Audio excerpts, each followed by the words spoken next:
Thank you. Thank you very much for having me out again, David. Appreciate it. And thanks to Sony for putting this whole thing on. Jason's going to stick around at the end so you can see all this stuff that we use here. So they've been a good partner throughout the whole process. I've got the books up here if you don't get a chance to get one today, or for those people watching on YouTube. It's also available on Amazon. My website's briansmith.com, blog briansmith.com, blog, and Twitter at briansmithphoto. So today I'm going to be taking you through the new book.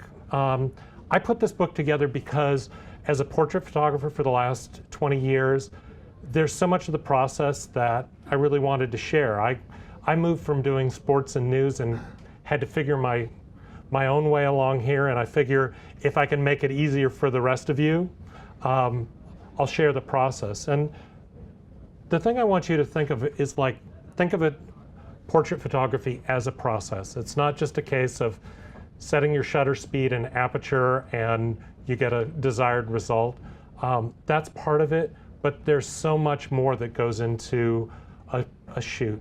And the very start of it, the first chapter I open up, is all about making that connection with the person, because that's kind of what separates portrait photography from still life or landscape, is you've got a living, breathing subject that you need to make a connection with. And that, to me, is so much, the biggest technique that you've got is the technique of connecting with your subject. And the best piece of advice I ever got when I was first starting off, I started shooting for the local newspaper when I was in high school, and I shot news and sports. And after about a year and a half, I worked up the courage to apply for an internship at the big paper in the state.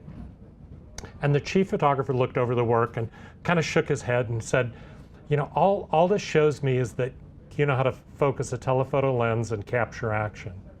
He said, the most important thing about being a photographer is forming a bond with the people that you shoot. It's really important to get a lot of people in front of your lens and get comfortable with the people, make them relax in front of the camera. Whether I'm shooting somebody who's never been photographed before, or I'm photographing a celebrity who gets photographed all the time, the process really is the same. It's making that connection, letting them relax, and letting their personality show through. So his advice to me, and my advice to you, is if you're not comfortable doing that, go out and photograph 50 strangers in a way that reveals something about who they are. And it's a process that's really a great process that you get out there and you interact with people.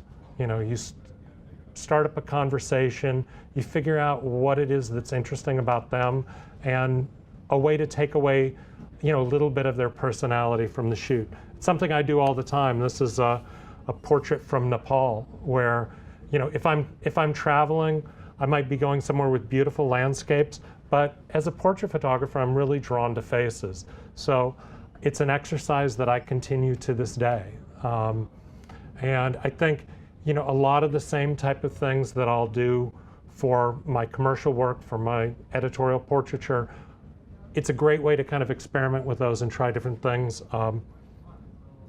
Even in terms of lens selection, both of these are shot with the same lens.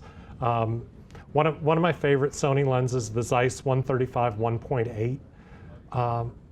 And here's a case of you don't always have to zoom the lens. You have those things called feet where you can move in and out from your subject.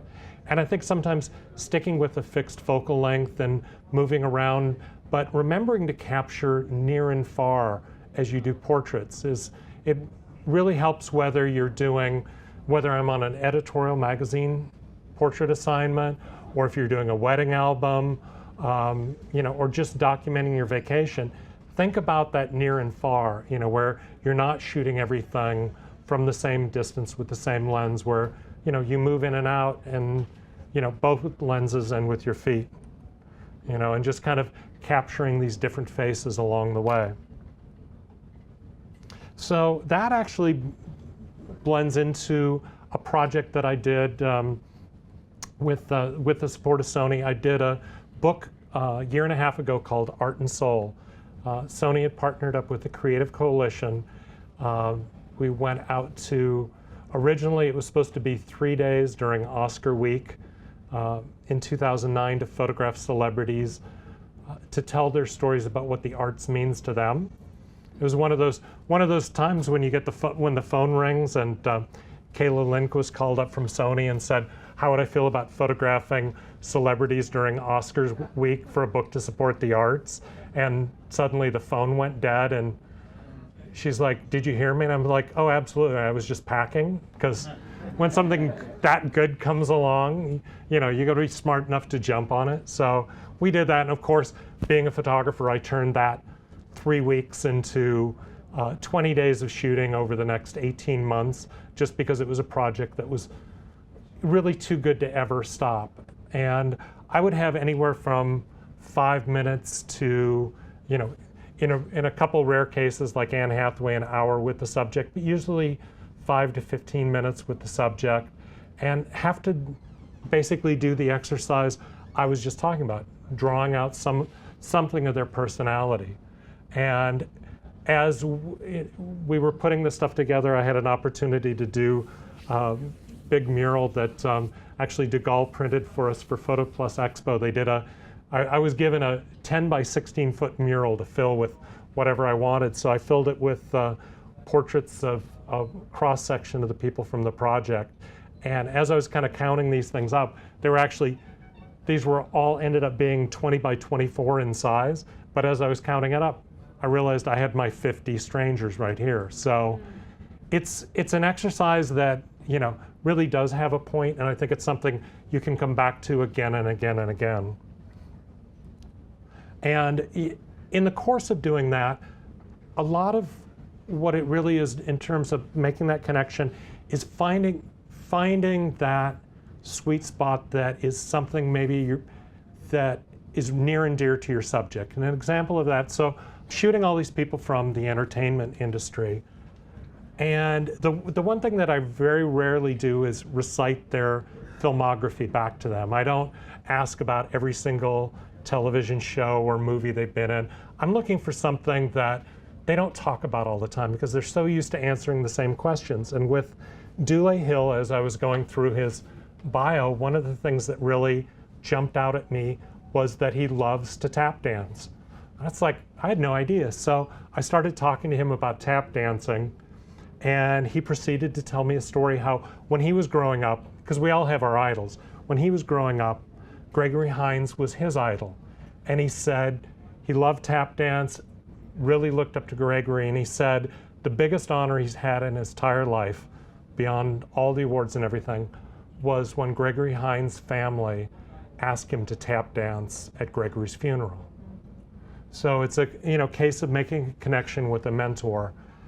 And as he's telling me the story, he says, do you want to see? He's wearing sneakers, standing on carpet, and proceeds to tap dance for me. It was brilliant. It was great. And because we kind of took it in that direction, suddenly, like, the whole shoot kind of opens up and we get this portrait of him sort of, shouting back at me. And I think that's the whole thing, where I'm not necessarily directing people to do the things that you'll see, but a lot of times it's just putting them in the right frame of mind. What's also, I think, really important, the next thing that I look at when I get to a location to do a shoot, because a lot of my shoots are on location. Ideally, I'd love it if I can get in the day before, but the actual truth is most of the times I'm lucky to get there a couple hours early to scout. And this was a story for People Español magazine, and it was a story on Spanish Grammy-winning singer Alejandro Sanz. And I walked in for the shoot, and they basically took me to the photo room where he did all of his interviews, and they, shot all the photographs for him. And it was sort of a plain vanilla room with a white couch, white walls, and a couple gold records on the wall. It just really wasn't anything that looked that interesting. So I just, figured I had nothing to lose just to ask. I said, do you mind if I look around? So I looked around the rest of his house, and he had all these great locations. And he, you know, I saw all these things and kind of went back to his publicist and I said, I'd love to shoot here, here, and here. Can we do it? It's like, absolutely. So instead of doing the same shot that he's used to doing, kind of took him out of that. We started with a white grand piano. We dressed him in white, put him by that. He actually he loves to paint, so we photographed him with his artwork, and he'd never been asked to do that before, and he loved it. So we've done 5 shots around the house, and I kind of saved for the end. I wanted to do a picture at dusk, and I thought it'd be like really cool to eventually get him in the swimming pool. And I'm starting to kind of explain that, like, at the end of the shot, I'd love to get you in the pool.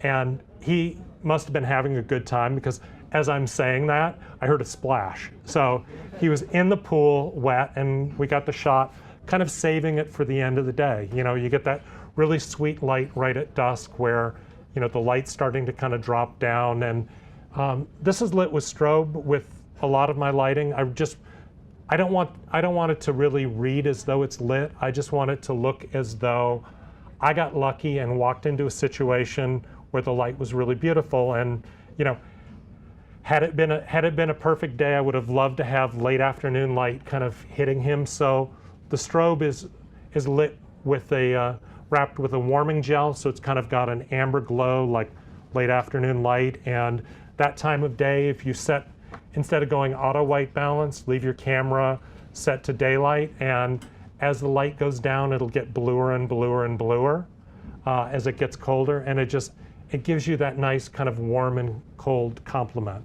It's like a lot of times if I can play off, you know, what we were talking about earlier, the near and far, warm and cold, dark and light, anything that you can do that kind of bring off opposites is always a great start.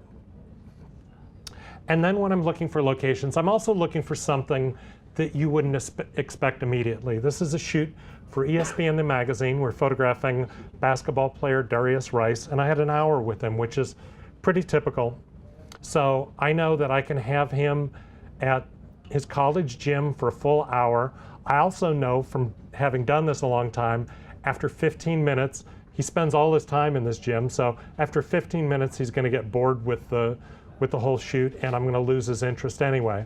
So instead of, you know, maximizing the time at an okay location, I go out and scout and find 20 minutes from campus this really cool basketball court that's underneath a freeway overpass. It's not what you would expect to see. 20 minutes there, 20 minutes back, I figure I got 20 minutes to shoot. He actually gets there and they think it's so cool that I end up getting 45 minutes with him. So, you know, try that extra, and really, like, the location in this case sort of becomes the hero of the whole shot. It's not what you expect to see. It's like anytime you can kind of combine an element of the expected with the unexpected, it just adds an extra layer to the shots. I grew up watching Jack LaLanne first thing in the morning, and I photograph a lot of people who, as I like to say, refuse to grow old, and Jack was a perfect example of that. So I always kind of had in my mind that if that ever became a book, I got to have Jack LaLanne in there.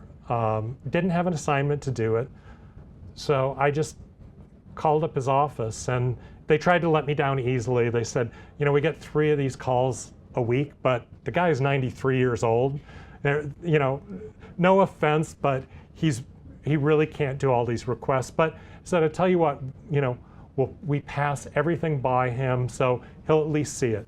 So I sent them a link to the section on my website that had portraits of athletes, and that's kind of the best way when you want to sell somebody into an idea. Sell them visually. Let them see what you want to do. So I sent him this link and crossed the fingers. 5 minutes later, phone rings, and the same woman I was talking to said, Jack wants to know when you can be out here. So, you know, it's like that's how you make these connections. And, you know, fortunately I was going to be out later that month for a speaking engagement, so we just added that into the trip. Spent a wonderful afternoon with Jack and his wife Elaine at their home, and then at the end of the day, I wanted to do something that he lived in Morro Bay, California. I wanted to do something that sort of gave it a sense of place. So, a lot of times if you can find a landmark that kind of ties into the subject, I think it really helps. And the Morro Bay rocks were that landmark. So we got out there, wanted to do it at dusk. We got out there about half an hour early to find our spot. I basically knew where I wanted to shoot, but get them in position, pre-light it, and then you just kind of shoot as the light goes down. So we had everything in place. I had that good plan, but the one thing that I really didn't plan and I just got lucky with was I never expected going into this pre-visualizing that the Morro Bay rocks would turn out to be the third bicep in this picture coming out of the water.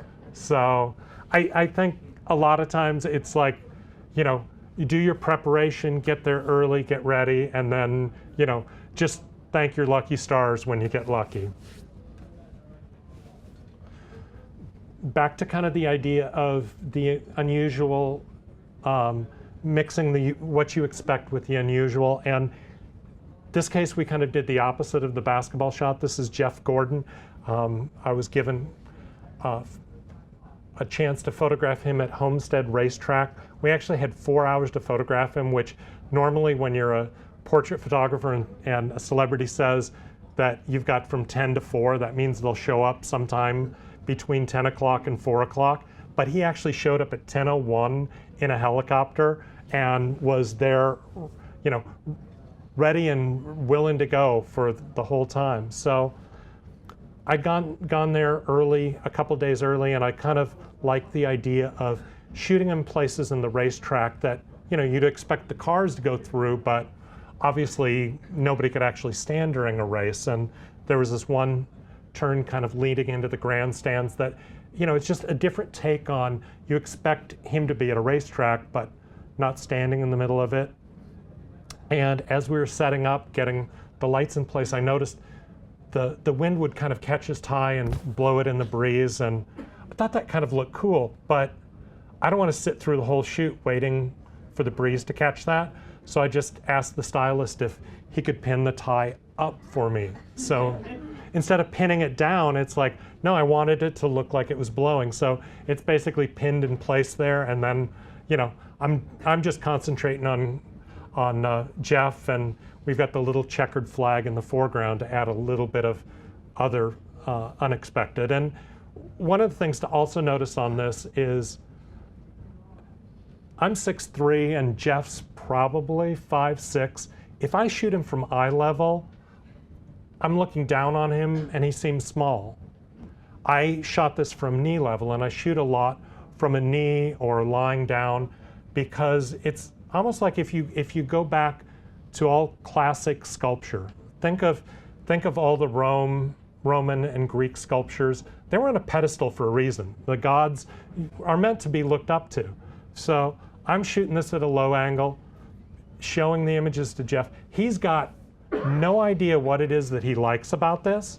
He is not thinking it's because I'm on a knee, but he's just looking, and he's kind of taller and standing above me. He loves the pictures. So I think, that's the key, is always look up to people when you photograph them. Make them larger than life. And I'm not shooting straight up at him, but it's amazing what a difference being, a foot lower than the top of their head makes. And speaking of angles, it's like finding the right angle to get the shot. This was a shoot of Gene Hackman for Cigar Aficionado, and I've already done the covers are pretty formulaic. They always have like a tight portrait of the guy on the cover, but I wanted to do something different inside. So after we'd done the tight portraits, this was Gene's hotel down in Miami, and I found this wonderful chess set and just thought it would look really kind of cool to have a little bit of fun with it. And the funny thing is, like, this is my favorite. I've photographed Gene a couple times. This is by far my favorite picture because it kind of shows his sense of humor, where he's kind of laughing with me or laughing at me in the shoot and playing along. He's actually, for a guy who always plays tough guys, it's like a little celebrity dirt. He's actually like the sweetest guy in Hollywood. So Really, really nice guy, and I think that's one of the things I like. But, you know, again, I'm shooting at a low angle, so these chess pieces seem larger than normal. So a lot of times look for that unusual angle, and it also cleans up your sky and your background because, you know, you just have a clean horizon line that way when you're shooting a little bit lower. This is actually, I'm lying down on the ice to do this shot. This was a shoot of Vincent Lecavalier of the Tampa Bay Thunder.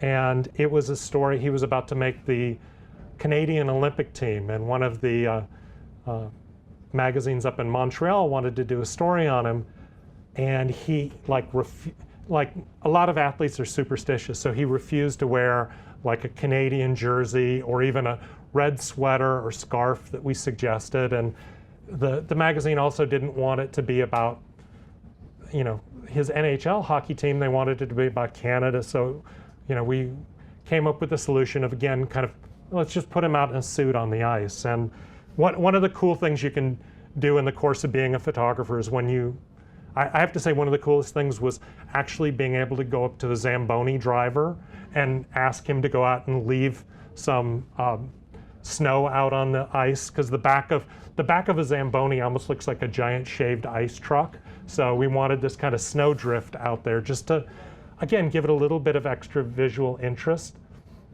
And as soon as he skates up, he like immediately grabs the biggest chunk of ice that he can use as a puck.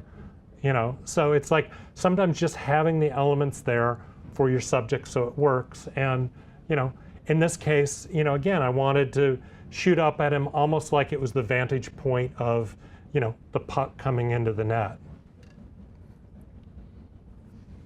This is Jason Biggs of American Pie.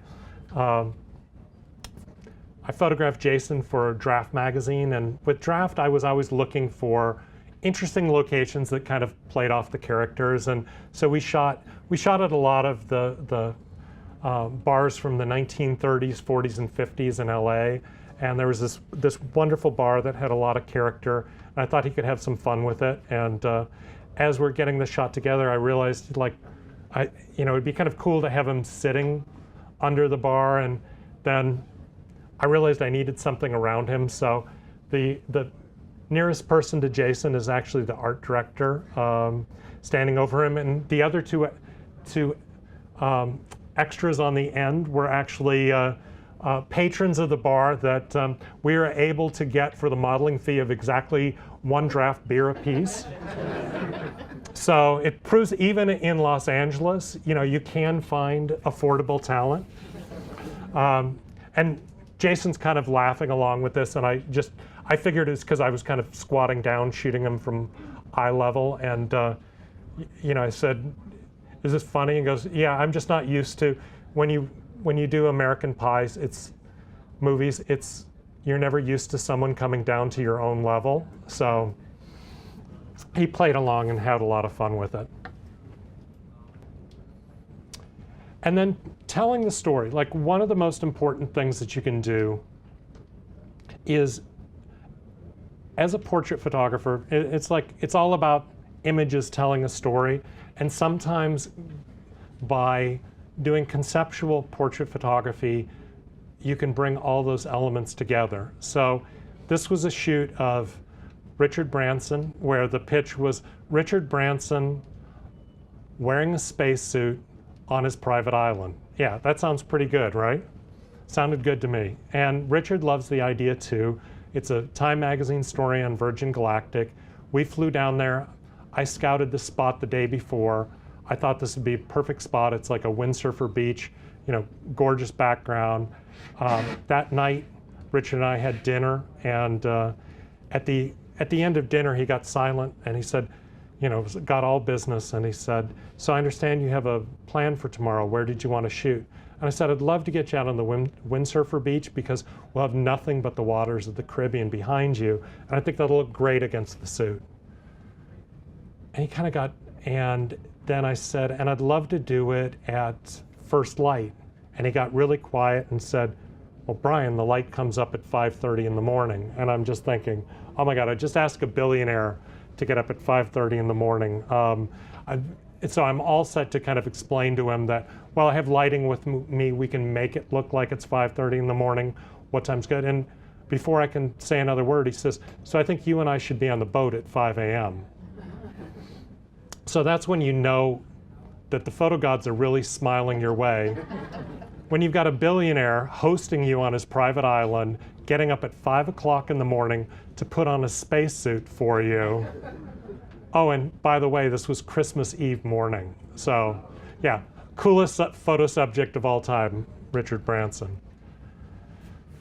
And then one of the other things we try to do is, the same thing in terms of location, but in terms of storytelling, come up with something that you wouldn't necessarily expect, but that makes sense. So this was a story on the vice president of Burger King, who I know you guys are thinking it's the guy on the right, it's actually the guy on the left. And he arranged to have the Burger King for the shoot, which is, hey, that's cool, just done my job for me. So I'm just kind of thinking about this, and I know that there's a Burger King 2 blocks from their corporate headquarters. So I tell his assistant I'd love to have them sitting down for lunch at the Burger King. And she said, well, he's really busy, he can't leave the office. If he goes to one of the stores, he'll never get out of there, but you can shoot in our cafeteria. And, well, okay, that's not what I had in mind. I said, but it's really important that it look like a Burger King. She's like, oh, don't worry about it. We decorate our cafeteria like all of our stores, so it will look just like a Burger King. I said, but I also want the guys eating Burger King food. And she said, that's really not a problem because that's all we serve in our cafeteria. Yeah, you guys are all filling out those applications right now for the executive training program at Burger King, but that's what they serve. So as a portrait photographer, a lot of times really the best thing you can do is set the table for your subject. In this case, we literally set the table for them, but figuratively, you get them in the right place with the right mindset and then let them do their thing. And all I really told the two of them is, the two of you guys are best friends and you're having lunch together. We brought the stuff in place, let it go, and they just did the rest. So sometimes knowing just how much to direct and how much not to direct is even more important. Just put the people in the right frame of mind and let them run with it.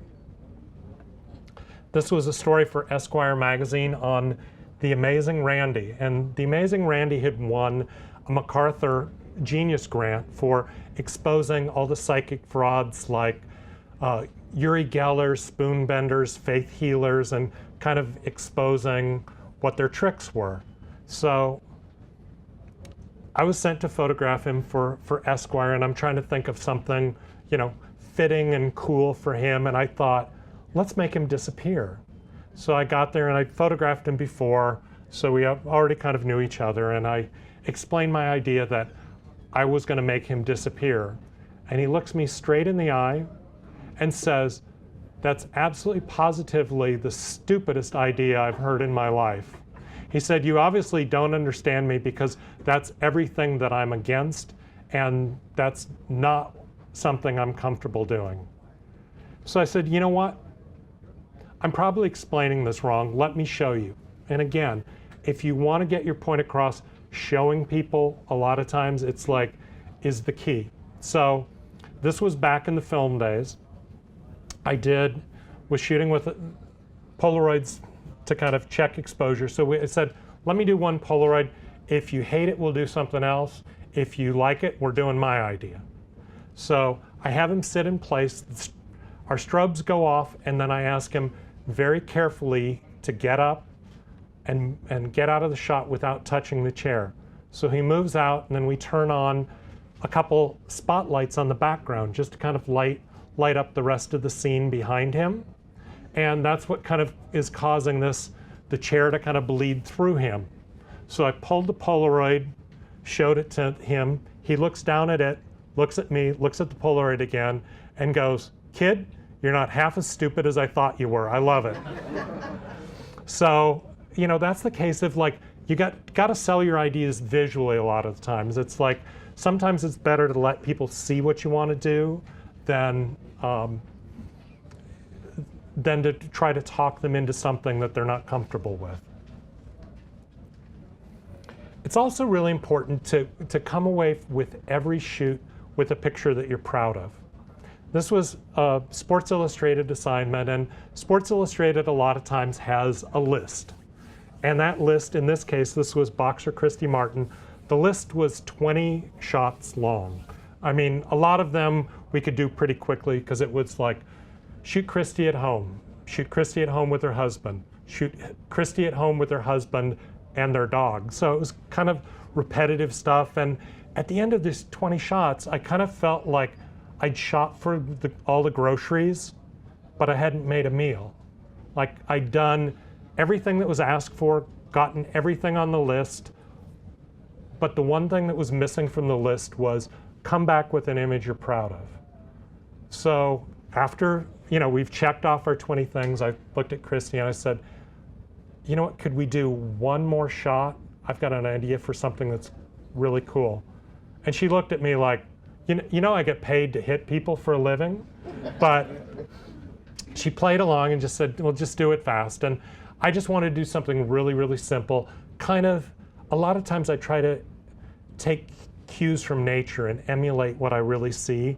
And I'm just thinking in terms of like, whenever boxers come out, there's always that strong overhead light in the center of the ring. So I just wanted to match that. And I shot 4 sheets of 4x5 film and said, thank you very much, we got it.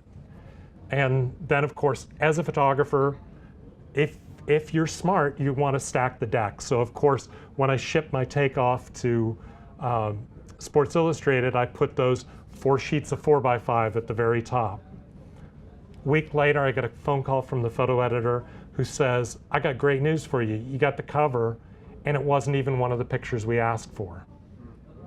So those extra 4 sheets of film were probably the difference between getting a Sports Illustrated cover and coming back with everything they asked for, but nothing more. It's like, do that extra thing, come back with that extra shot. We're always told, don't sweat the small stuff. And I'll tell you, as photographers, there's nothing that's more untrue, because photography is all about the small stuff.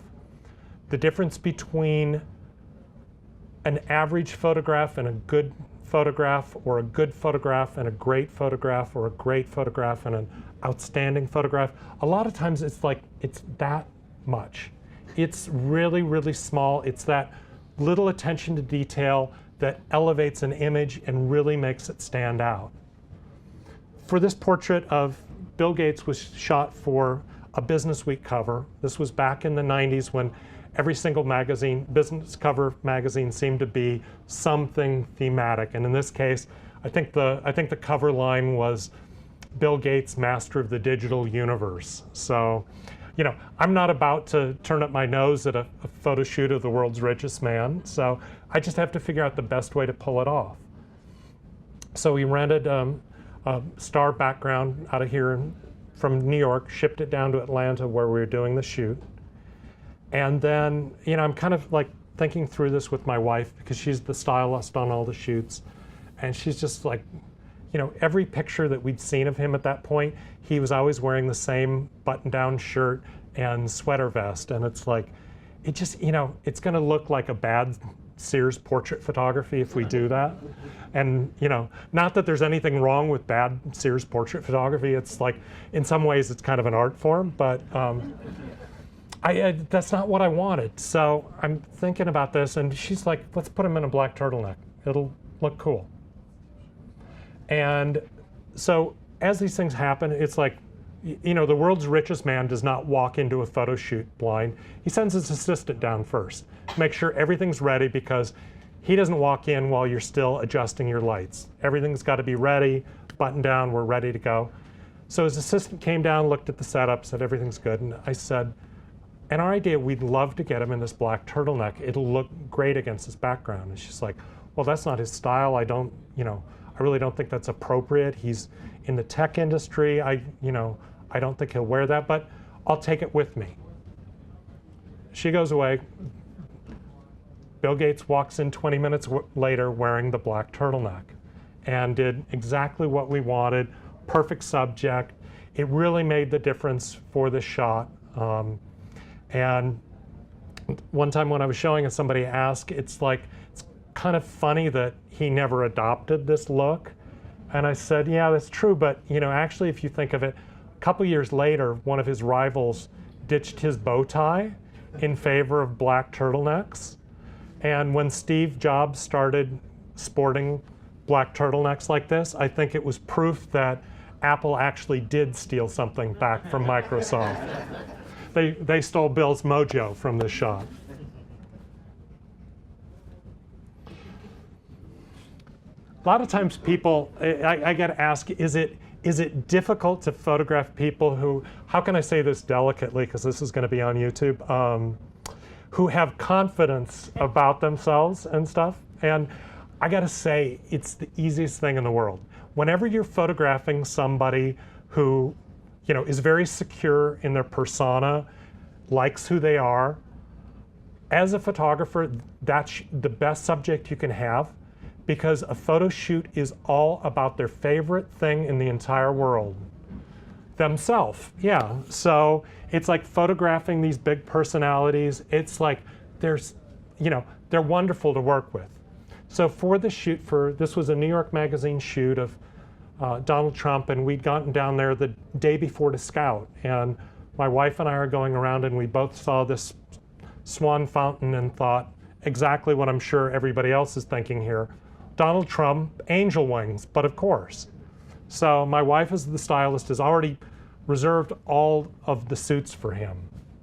She calls up on the spot and says, cancel everything that I've booked and give me every white suit that you've got in his size. So she showed up the next day with 8 white suits. Nothing but white suits. Like, pick your white suit, that's all we got. His people came down and were completely freaked out. Like, they're like, oh no, he won't wear a white suit. He's never worn a white suit. I don't know how he'll look in a white suit. It's like, leave that to us. The Donald, being the Donald, walked in, took one look at my wife, took one look at the white suits and said, huh, a white suit. I've always wanted to be photographed in a white suit. I think I'll look really good in a white suit. Don't you think I'll look good in a white suit? And of course he did. So that's a case of just knowing the difference between a Bill Gates and a Donald Trump, because you have to take a totally different approach for each of them, but that's where being the 5-minute psychoanalyst really comes into play. Here's the late, great Leslie Nielsen. We photographed Leslie at his home in Fort Lauderdale. And I had all these ideas for wacky costumes for Leslie. And very rarely on a photo shoot do you actually speak with the subject. Typically, I'll speak with their publicist, their manager, maybe their assistant. Maybe I'm speaking to the magazine who's speaking to one of those people. But here was a case where they gave me Leslie's number, called it, picked up the phone, and we talked. And as I was starting to talk about some of the ideas I had for costumes, he cut me off real short and said, no, I shall be wearing my tuxedo. And you know what? I can work with that. That can go, because he always kind of reminded me of this, bizarro world version of James Bond anyway, so I can work with that. So suddenly we're not worried about wardrobe, but it's like, to pull off the James Bond thing, it's like James Bond can't be drinking from a beer glass. James Bond drinks martinis. So instead of pulling all the wardrobe, my wife went out and picked out a $6 martini glass. So he was drinking from this, kind of playing along, having a lot of fun, and the magazine ended up loving it. It's the first shot that I did for Draft Magazine, and as a result of this one shoot, I ended up doing their covers for the next 2 years. So, it's a $6 investment that really paid off. That they paid for, by the way, anyway. So, but it's the sweat the small stuff. Those little details make all the difference in a shot. Photographing the Bee Gees, I was pretty much given carte blanche to shoot wherever I wanted. Their manager suggested the studios where they'd recorded most of their hits. I went there, and it really, it was nondescript. It was kind of interesting because from a historical perspective, but I didn't want this decayed, aging studio. They were on a comeback tour, and I wanted something kind of fresh and vibrant. The guys lived fairly close to me on Miami Beach, and I always had this idea that, like, when their front door opened, probably you saw nothing but a room full of gold records. So I told their manager this. He kind of had a laugh over that, and he said, actually they don't, but he goes, you know what, the guys have a great sense of humor.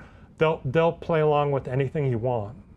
So we actually created this in a studio. We got a fairly inexpensive studio, so we had some time with it. We built this small room, painted everything gold, bought 100 record albums for 50 cents a piece, spray painted those as well, and created our room filled with gold records. And a lot of times people see this and say, well, can't you just do that in green screen and post? And yeah, you could. I could shoot them on green screen, do this later, but you know what? I'll miss out on that moment where they walk in and realize that they're being photographed by a crazy person. It's like they come in and they've had a good laugh, and they're already in the right mood. I don't have to go, well, imagine we're going to have gold records around you. They're laughing, playing along, and having a good time. And that's something I'll say again and again and again. Have fun on your shoots. It's like, the reason I think a lot of us picked up a camera in the first place is because it's really fun to take pictures. Make it a fun experience for the people you're photographing as well. For this portrait of DWade, photographed this on the eve of the 2006 NBA Finals. He was sick as a dog with a fever of 103, and I finished the shoot, and again, I wanted that one more shot, so I just had this in my mind that it'd be really cool to photograph him with a gold basketball, and I just brought this prop out. We set up a backdrop in his house, and I just had him in front of that. And in terms of putting your subjects in the right frame of mind, it's really difficult with someone who's not a trained actor to give them direction and expect them to look confident or look like a winner or stuff like that. It's just, for most people, you can't just throw out direction and expect the right reaction. So you have to plant the seed in their mind. So he's holding the ball, and as I'm getting ready to shoot, he's like, oh, this is really cool. Where'd you get this idea? And I said, I just thought it'd be really cool. It kind of reminds me of the top of the NBA trophy. And suddenly, he's not thinking about the photo shoot anymore. He's sort of like, yeah, this would feel really good, wouldn't it? And so suddenly the confidence comes through because he's not following direction. He's following a thought that I've put in his mind. And sure enough, 2 weeks later, he was holding it up for real. The NBA trophy, they beat the Mavericks in 6 games where he scored an ungodly 34 points a game through the finals. And I'm not saying it's all this photograph, but maybe just a little bit. And then for all the times I've talked to you about putting the right elements in a photograph, a lot of times it's just as important to be smart enough that when everything is perfect, don't screw it up. For this portrait of Jose Canseco, we showed up, we're getting ready to set up the lighting, and he says, well, hold on a second while I go change. I'll be out in a minute. So we walk out, and he walks out to our shoot wearing a matching pinstripe suit and shorts. And basically walks out and goes, well, what do you think? And I think the photo gods just smiled my direction. It's like, do you realize how difficult it would be for me to suggest to Jose Canseco, why don't you put on this outfit? But when he comes up with the idea to wear it, it's like, love it, work with it. That's our shot. When something like that presents itself, no matter how brilliant your idea was, when something better comes along, roll with it. Similar situation here. This was portrait for the Source magazine of Keith Murray. Keith had just gotten out of prison, and the magazine had this idea. They wanted him floating in water, very Zen-like, like he's at peace with the world. So, you know, Keith and I are kind of hanging out, and I said, for the first shot, I'm going to have you out in the water. They're going to go with, they want a Zen-like feel to it. Keith went back in his trailer, did the thing that all rappers do to prepare for every shoot that usually takes about 15 minutes. Came out in a really good mood, wearing combat fatigues, and said, Zen, like Survivor, right? And you know what? His idea was so much better than ours. Like, it was like, of course, he just came out of prison. He's thinking Survivor. You know what? He is right. So I don't argue with him. I don't, you know, try to sway him. It's like, let's roll with it and run it. And, you know, so we're off doing that. And then at the end of that, he's having so much fun that he's kind of hanging out, shadow boxing with me, throwing some punches my way. And it's just a case of like, you know, when you're in the moment and don't stop the flow of a shoot, you can always get back to what you thought of, but sometimes when you go in a different direction, it was meant to be.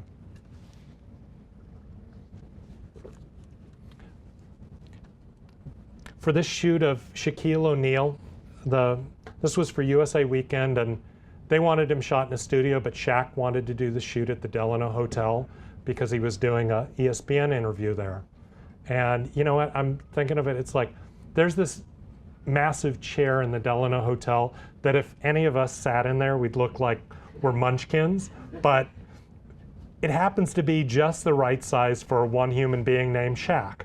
So I'm like, you know what, I love that idea. But it's always tricky photographing celebrities in public places. It's like, what the heck do you do if, you know, like people come up and want an autograph or something like that. So we had the place completely kind of cordoned off. I was shooting with one 6-foot Octabank, but we actually set up 4 of them side by side. So it was basically like, you know, the whole lobby was kind of blocked off by those, and hung silks that were doing absolutely nothing other than blocking a view.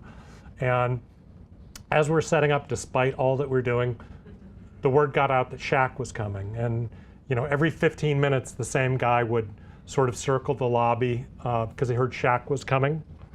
And normally that's the person you want to keep away from the photo shoot, unless that guy is Jamie Foxx, in which case you shoot the picture. So, and we shot exactly 1 frame of it because it really wasn't what we're over. You know, it's like, okay, let's do a picture of you guys together. Here's what I thought was hilarious. As we shot that 1 frame, Jamie's up on his tiptoes. Like it matters. I mean, you know, come on. You're next to the biggest human being on the planet. Like, yeah, okay, there you go, Jamie. But it's like knowing those times that there's always an exception to every rule.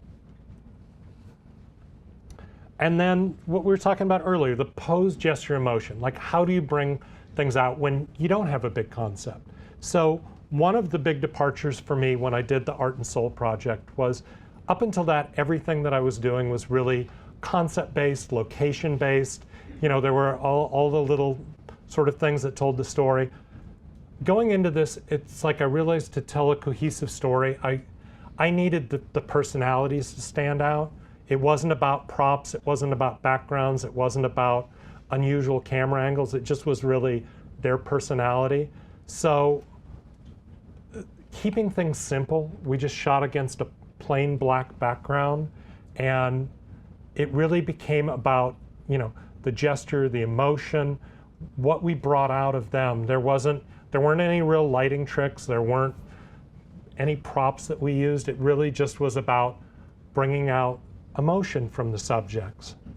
So, you know, and then, you know, one other trick that I'll tell you is, like, sometimes if you're doing an edit, this is Ellen Holman, and she's an indie actress. I photographed her at Sundance Film Festival, and we had so many good images. And it's like, well, gee, which do we pick on her? She's not a big name, but she was great in front of a camera. So looking at these things and thinking, you know what, why pick just one? You know, the same space on the page that you can do one picture, you can do a grid of 4, or in this case, a grid of 9 images. So it's like sometimes, you know, again, if you're doing your portfolio wedding albums, website, think of sometimes of telling it with multiple images, sometimes can be more effective than just one. And by really paring it down, one of the things we're able to do is kind of reveal those quiet, intimate moments. I think, to me, it's like I know a lot of people who do celebrity headshots are after that classic picture, the expression you've always seen. I really wasn't doing headshot photography. I was trying to capture some of the emotion. So I was looking for ways to really capture who the people were. And one of the ways that we did this was I didn't over-direct the shoots.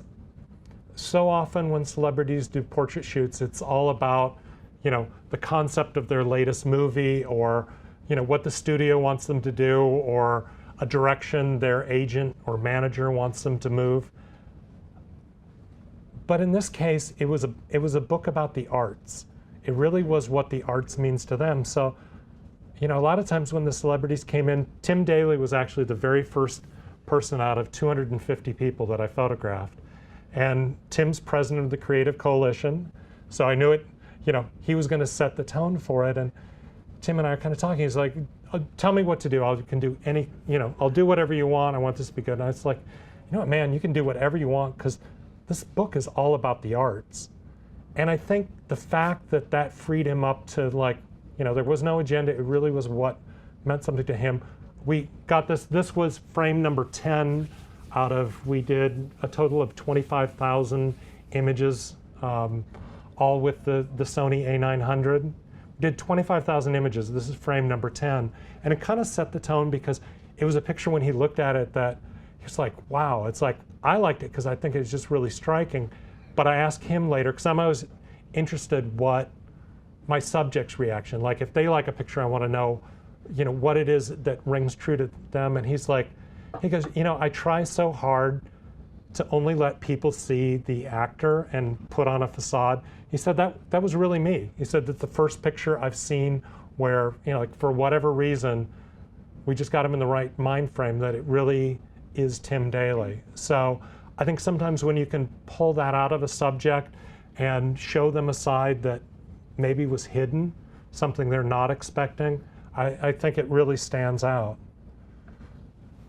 And we went on from there. It's like after these 3 days of shooting, we photographed 60 portraits. We knew we had to do more. So we came up to New York and had an opportunity to shoot up one of the studios here. And we had 2 days booked. And then we got a phone call that Anne Hathaway would love to be a part of this if we could shoot 1 day early, where it's like, no hesitation on that one. Absolutely, became a 3-day shoot. So doing this portrait of Anne, we had the luxury, she wasn't one of the people who's kind of pigeonholed in these 15-minute time slots. We had an hour to shoot with her. We had a great time. Did the entire shoot with my favorite portrait lens, which is shorter than what you normally think of a portrait lens. Most people, in terms of portrait lenses, you think of like 85, 100, 135, and I've got all those lenses, I use all those, but my absolute favorite lens for doing a tight portrait is 70 millimeter. I use Sony's got a really sweet Zeiss 24-70 2.8. Everybody makes a 24-70, but this one's incredibly sharp.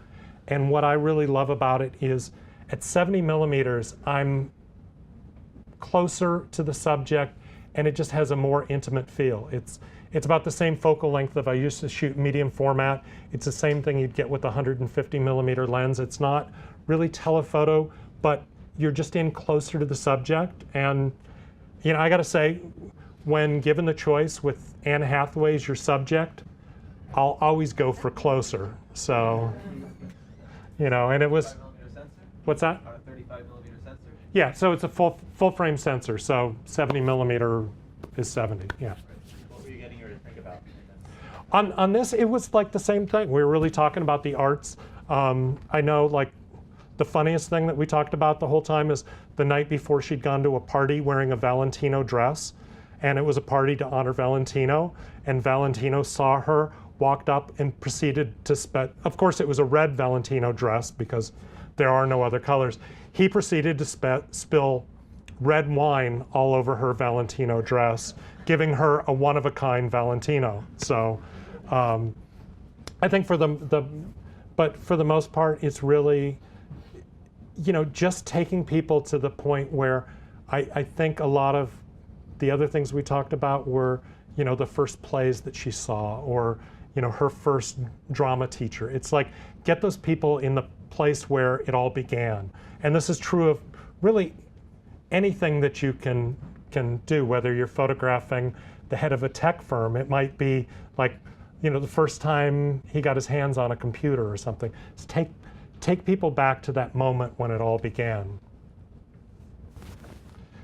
David Hyde Pierce was one of the first people that we photographed for the project. We photographed him Oscar week, that first week. And David is such an easy subject. It's like you walk in and you just can't do a bad shot because he's got such a wonderful face. And he's very cooperative. We do these shoots. And then as the project was building, one of the things that made it easier after the first 3 days is we could actually show the subjects some of the images we'd done before. And that's, again, getting back to the showing people what you want. So I would go everywhere with the tablet loaded with, kind of the layouts from the book, which was a big portrait, and then they're in their own handwriting what the arts means to them. So a friend of mine was doing an interview with Kelsey Grammer and offered me a chance if I wanted to tag along. Maybe I could get Kelsey at the end. So I showed Kelsey the tablet with this book, and of course I kind of stacked the deck where David was the fourth person he saw. So he's coming along seeing these and was like, oh sure, I'll do it. And they finished the interview and he came over and we shot 12 frames. And I'm used to shooting fast, but I know after 12 frames I didn't have anything great. And he turns to me and goes, well, certainly you must have it by now. And I don't know what came over me, but I just, like, that very instant, all I could think of was, I just responded, yeah, I suppose we do, although to be honest, David Hyde Pierce was much better. There's frame number 13 right there of a very sheepish Kelsey being upstaged by his Frasier co-star. So I gotta tell you, like, peer pressure can be a wonderful tool in photography. Photographing portraits, one of the things to think about when you're thinking about your background is that less is more. So anything that you can pare down to eliminate distractions is often more important than things that you can put into a photograph. So here's a portrait of Andre Balaz, the owner of the Mercer and Standard hotels. We photographed him down when he was about to open the Standard in Miami. And usually you go in as the photographer and there's plaster dust all over the floors, so you can't do full length, but you really don't have to because you just need that eye-catching background. And there were a couple giant bronze doors that seemed like the perfect background. It just kind of catches your eye and draws your eye in. You don't even have to know what it is. It's just that little thing that is kind of unexpected. You want the image to jump off the page. With Don King, like, what more do you need than the hair? I mean, honestly, like, that's all you really need to identify who he is. So for this portrait of Don, it really was portrait all about the hair. So here's an instance. I want the hair to really glow. So this is a case where I've got two backlights from either side, kind of rim lighting them on each side, but also particularly it's aimed so that the hair is really bright. And then he knows exactly what I'm going for. So like right as we get ready to shoot, he pulls out the comb and sort of back combs it, gets it an inch higher. So it's just like knowing, that one thing that really stands out about your subject, like what's their signature, what's really important. Like less is more, just really boil it down to what's important. For this portrait of Warwick Dunn, they were doing a story on how he had donated. He was the son of a single mother, and he very quietly went out and bought homes for, I think, 25 or 30 single moms. Nobody knew about it till Oprah found out about it. And of course, once Oprah finds out about it, she had him on the show and the world knew. But it was a really sweet story, so we wanted a really, simple, sweet shot of it. This was done on the same shoot with Shaquille O'Neal, so this was another location at the Delano Hotel. And it's kind of, like when you go to a location, find things that can play off each other that don't seem repetitive. So I was just thinking of this, and we just wanted to keep the image because the background is really like a white curtain, white chair, and this beautiful mahogany floor. We wanted to really keep it simple like that. So we just asked him with wardrobe, let's keep it to beige tone suits and, just really keep that color palette focused. So I think a lot of times it's like, also think about that in terms of color. Don't always go for the red sweater or something like that. Sometimes less obvious color really makes your subject stand out. And then in terms of creating light, so I think lighting is really, really important. But I saved it till near the end of the book because I wanted you to see all the things that lead up to that. All the things from making a connection to finding where you're going to shoot, that if you mess those things up, the prettiest light in the world won't save you. But now getting into light, there are times when the light itself can really save a shot. Here's the Octobank on location. It's a big 6-foot, basically giant umbrella that the light bounces into and comes out. And I like to think of this as sunlight on a stick, because this was a shoot for a book cover of the National Geographic Explorer book called Pink Boots and a Machete, where they wanted the host photographed in a jungle. So in Miami, it's very easy to find something that looks like a jungle. This is actually Parrot Jungle, an attraction in Miami that had this great thick foliage. What's tough is finding the right time of day when the light's perfect, because in a dense tree canopy, chances are you're never going to have that beautiful late afternoon light. So, it's great when you can create it. So here's that big light, kind of creating the light coming off from the side, just as though, again, I want to look like I walked in and got lucky and just had beautiful light. So here's the light off from the side, lighting her up. And it's just basically, it's where I wish the sun could be. And so you can see, yeah, you could open up the exposure for her, but it's going to blow out the background. So the exposure on the left is just ambient with no strobe going off. And so you can see the background looks good, but she's dark. If I open that up, the background's completely blown out, and the light's not that pretty on her. It's much better to kind of craft the light from the side, have it coming at the angle that I want it. I can even kind of play off and have the machete turn just the right way so you see it reflects back.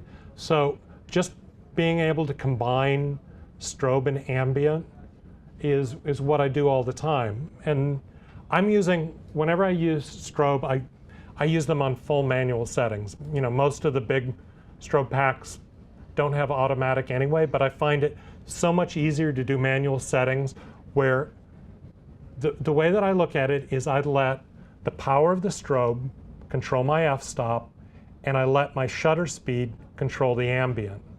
So if you go back to the left, we've got the ambient exposure that's right there, and I just come in and fill in for the f-stop that I'm shooting at. And you can go the other direction too.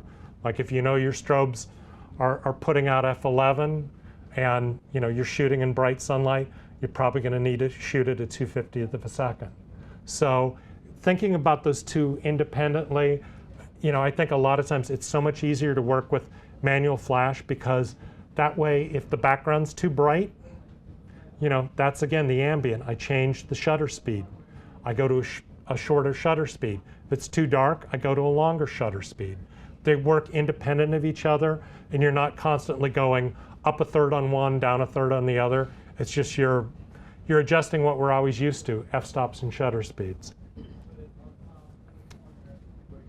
And from that really punchy, contrasty light that we did on the last one, sometimes you want to go soft. So this is a studio shoot of Jane Krakowski, and this is shot with a lot of wrap, sort of the white background light kind of bleeding around her. Like normally when you're shooting somebody on a white backdrop, you set all these black cards on either side of them, so you get this really crisp edge. But I think it's just as important to ask yourself is like, you know, that's a technique, but aesthetically, what do you really want? And in this case, I really wanted a soft, playful, kind of a girly image with her. You know, I wanted it to be really light and soft. And so instead of trying for that really crisp edge on her, I wanted it to be, you know, the light to be a little bit softer. So I actually let the strobes that are lighting the background sort of bleed onto the edges, so the edges of the frame are a little blown out too. So a lot of times think about that in terms of let your lighting be dictated by what you really want to say with the photographs.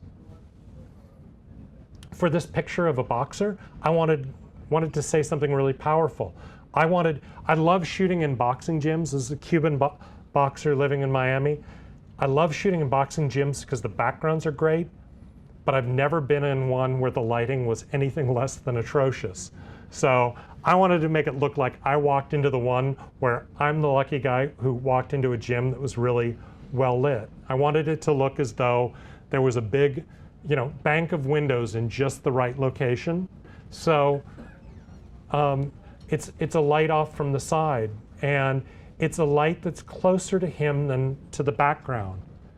And what that means is the light's probably 11 feet from him and 20 feet from the background.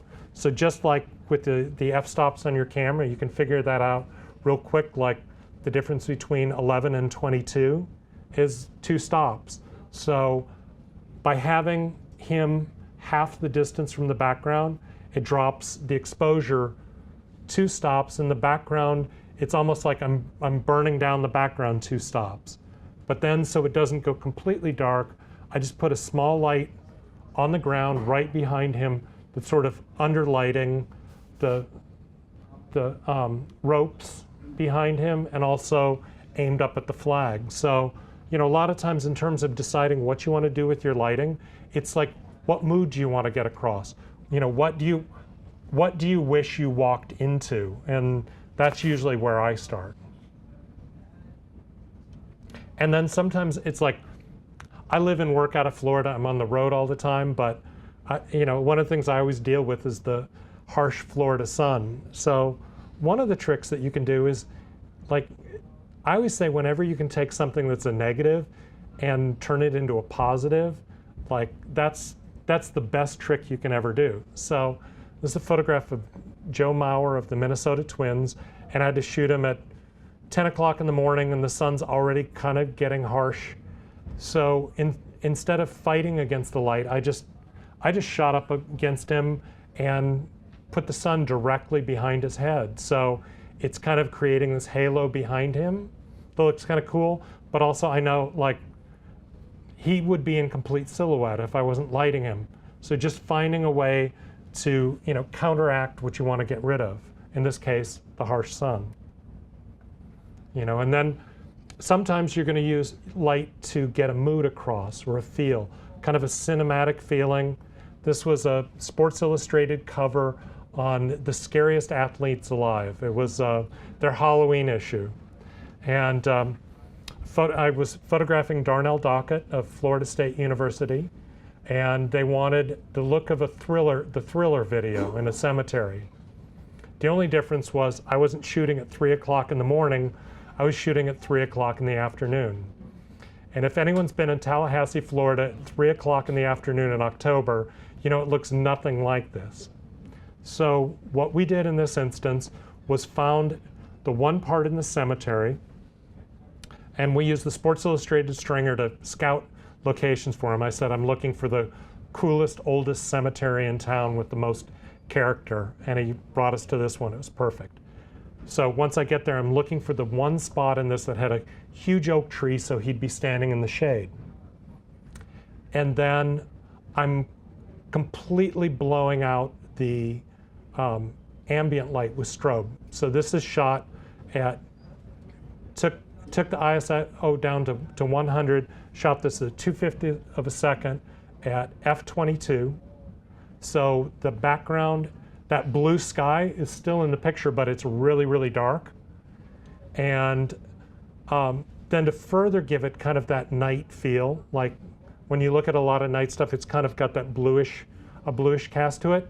It's just setting the camera for tungsten balance. So yeah, we're shooting in daylight with strobe, but set the white balance to tungsten, and it gives us this blue look. And then, you know, here's a case where he's being lit by one light from the left, one light from the right up front, and I've got another light on the left down low, kind of rim lighting the tombstone, and then a third light is really what's giving it most of the depth. We've got a smoke machine there, a fog machine going, to kind of give it the look of fog coming through a cemetery. Put a light in the background down low, lighting that up. You can throw a ton of light on the front of steam or smoke and it won't show up, but throw a little bit from the back and it will all glow and be really bright. So just kind of a case of getting that feel that you want from the lighting to get the mood that you want. And then, you know, like sometimes when you're faced with, you know, a set that's not beautiful, light can be the key. First time I photographed Antonio Banderas was at the Miami airport. He was doing the first scene of the film Miami Rhapsody. The Miami airport, trust me, is not the place you want to do a photo shoot of a celebrity, but that's where they're shooting, so I had to come up with something, and I had to find something offset. And I saw this wall of glass block and just thought, you know, if I light that from behind the glass block, we'll get really pretty patterns and light on his face. So this is one strobe head with kind of a zoom reflector focusing the light almost like a spotlight on his face, kind of a cinematic look. It's got a warming gel on it, so it's a little bit warmer. Typically when I use gels, I don't use a lot of greens and purples and things like that. I mostly use warming and cooling gels that either make the light bluer or warmer. In this case, I want it to be kind of warmer. And when I get him in place, it's really just a case of, you know, I know that he's going to look really cool, either looking in the camera, but he's going to look cool looking off. So I just give him the freedom that, no, you don't have to look into the camera for everything, and just let him do his thing. And then sometimes you just get really lucky with light, and you just have to be smart enough to take advantage of it. I was doing all these portraits in a studio against a black background. We're all set up with strobe, and when one of the subjects was in hair and makeup, all of a sudden the light came through this glass block, similar to the last shot, but casting these great patterns. So we quickly moved the background to take advantage of it. And it's like, so we've got $20,000 worth of strobes, but that doesn't mean you've got to use them just because they're there. When something better presents itself, it's like, you know, if you got beautiful available light, take advantage of it. No fill? No, there's no fill at this. This is completely just the daylight coming through there. The studio has a white floor, but there's actually there's more black around him than white, so it's almost, there's more negative fill than positive. How's his arm getting lit? That's the same light. They were actually, on the background, you see it looking kind of flat, but it actually was putting out the shape of the window. So you've got basically a rectangle of light going through. So it's like the same light that's lighting the background, like another portion of that light is what's lighting the front of him. And it's kind of a case, you see that happening and then do little things like, lift your arm up, that looks cool, adjust the cuff.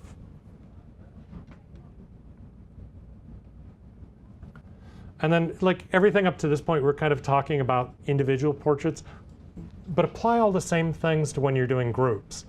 You know, all of the same things in terms of finding your location, getting the people to relax. But what you want to add to that is you want to break up the formality. It's like kind of put this first one in tongue in cheek as a, lose the formality, but this is Hulk Hogan and his family when they did the show, Meet the Hogans, where I sent them off to change for the shoot, and they all came back wearing like tuxedos and formal wear, except for their son, who of course wore the T-shirt with the cross. But I think, thinking of ways when you're photographing a group that it doesn't become the norm and the usual. And some of the ways to do that is to vary your distance of your subjects. Don't always have everybody shoulder to shoulder like, they're in a group shot. This was a story on Crispin Porter Bogusky, the advertising firm that had just landed the Volkswagen account. This is for Advertising Age, and they want them photographed with Volkswagens, but I don't want to just have the guys stand together with Volkswagen like they're a car ad. We kicked around a bunch of ideas and came up with the idea, what if we have them washing the cars? So we set this up down in the parking garage underneath their building, and Alex Bogusky, the guy kind of standing between the cars, is their creative director, and he actually loved the idea so much that he had a T-shirt made up that said, "I could be buffing yours." So obviously he was into his cars. But I don't, again, I don't want everybody shoulder to shoulder, so I've got these guys off in the background, giving a little bit of depth, near and far, making it make some sense. These are the scientists who developed Gatorade. And this is the lab. Yeah, this is the lab where Gatorade was born. So this is a Sports Illustrated story. I pretty much got a free rein, and I'm just thinking, we've got to have these guys as scientists with their invention. So one of the things I discovered, I was looking at all the different colors of Gatorade, trying to figure what was best, and of course came back to the classic lemon lime. But I discovered there's a powder concentrate on it. So we actually mix this up ourselves. It's probably 10 times the normal strength. So it's like, I think if we left this in, it probably would harden into a concentrate by the next day, but it photographs really well. So, just kind of keeping it simple, light off to the side. Again, kind of going with that blue tungsten color balance to make it look more like it's in a lab. And, not lining the guys up like they're in a group shot. It's like letting one guy sit in the foreground, kind of letting it fall off to the back. This is one octa? This is one octabank off kind of right where I am. A little bit ambient fill, it looks like? Really no ambient fill. I mean, you can see the beat above the refrigerator. You see it goes into pure black. So it just is like sort of bouncing around. When you're in a small room, you kind of have natural fill. So the shadow side of their face gets opened up just a little bit by light bouncing off the beautiful cabinets that are out of frame. And sometimes shooting groups shoot at a low angle sometimes. This was an umpire school, and I saw it at the corner of my eye. They were all doing, practicing the strike calls. So I just lay down on the ground so that I got a nice clean background behind them, and lots of blue sky, but lined everybody up where you can see everybody, but everybody's not shoulder to shoulder. Create the look. Now getting into the digital darkroom. So we're in the darkroom. Now we're doing this in post. I wanted to give you an idea of what I consider a good, completely zeroed out, raw digital capture. Picture on the left is the portrait I showed you of Richard Branson, where in Photoshop I took everything down to zero. Like if you look at a raw capture when it comes in, it's already applying a fairly aggressive curve to it. What I always like to see on a raw file is tons of detail in the shadow. I mean, I don't think RAW should be over-processed because it's so much easier to crunch down and add contrast, as you see, than it is to, add detail where it's not. So I love, if you've got your camera, sometimes do that and just hit the, take out all of the sexy curves and everything and make sure that it's capturing a full dynamic range. And to me, that's the perfect way to do it. So sort of learning the process where I made the transition from film to digital. This is actually the first digital shoot that I did for Time magazine. And they were really nervous about me shooting digital because I'd shot all film before, and I think a lot of portrait photographers that were used to doing medium format portraits on film, were having trouble making the transition to digital. And I think a lot of it really had to do with like understanding dynamic range, and the same way that you could print out color negative film, you could do the same thing with digital. So I really approached it. I knew that I wanted, and that they wanted, this really high contrast look, but I knew I needed to capture the scene with a lot of detail and add that later. So these kind of give you the idea of befores and afters on a lot of the shots. One of the people I photographed on the Art and Soul project out at Sundance Film Festival was Jimmy Smits, and we kind of played around with, I loved how he looked in color, but I thought it was even cooler as kind of a black and white film noir image.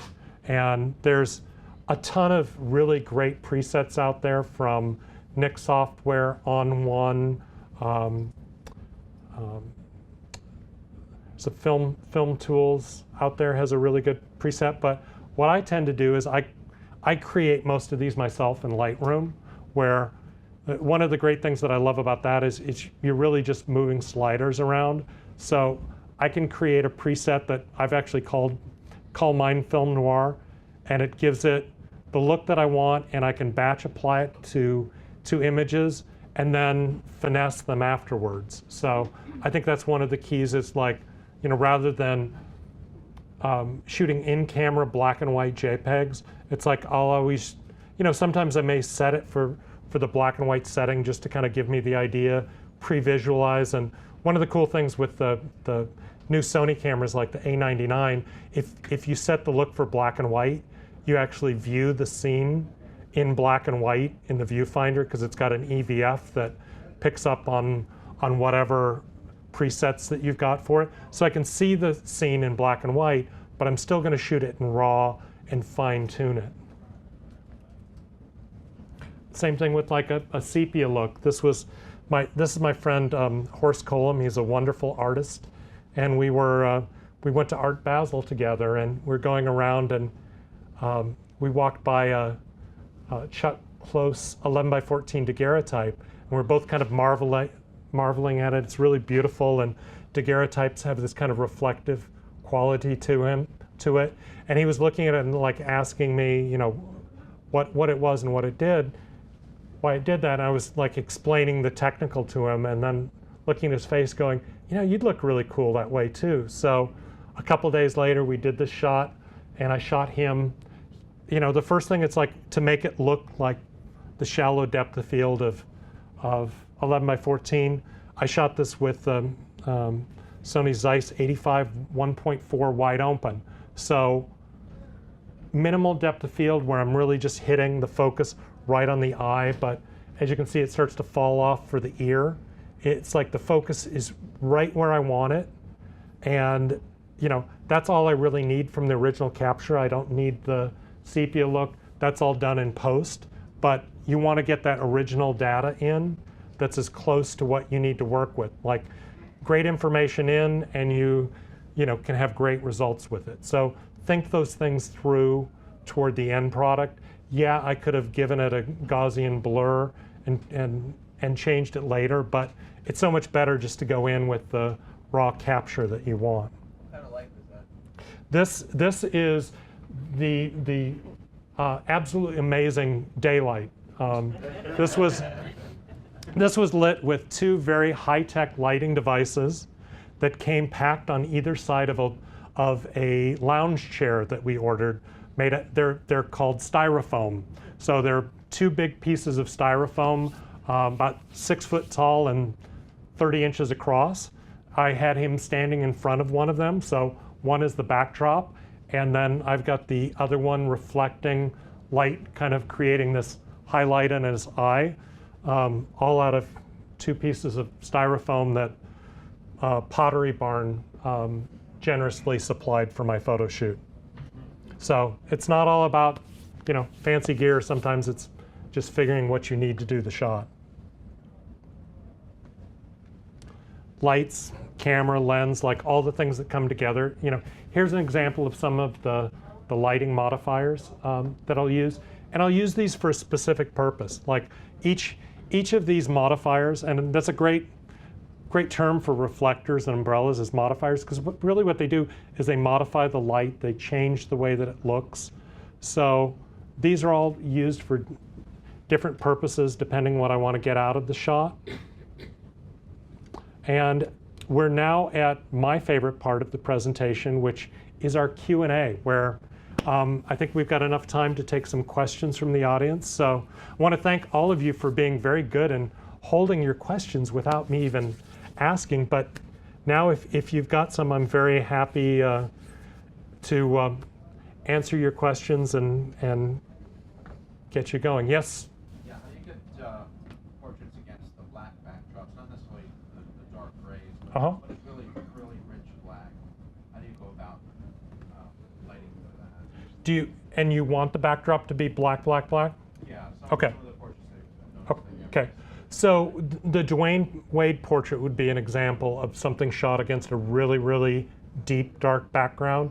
And if you want it to be really dark like that, the background, instead of using background paper, it's also easier to travel with is black duvetine, which is a material. It's sort of like a dark black felt. The movie industry is the one that kind of came out with the stuff. And it's like this black felt that all the light gets absorbed to. So you don't get those highlights on it or stuff. And it's so much easier if you're looking for really, really dark to shoot against that as opposed to a paper or painted backdrop. As far as on the histogram, do you let that fall off? Yeah, I mean, he's asking in terms of the histogram, do I worry? A lot of people are real concerned on histogram that you keep detail in every part of the subject. And I would say that's true if you want that detail. Like if you want something to read as pure black, you really don't want that detail. So like if the histogram comes up and goes, that's all clipping, I just basically go, okay, it's gonna work, it's gonna be great. I think if you look in a film version, if you look at the work of Greg Gorman and the number of his black and white film images or now his digital images where the shadows are really clipped, and they look amazing. Like, put detail where you want it, but if you want something to be dark with no detail, don't worry about that histogram because, we're looking at photographs, not histograms. For more information, please visit us online, give us a call, or stop by our New York City Superstore. You can also connect with us on the web.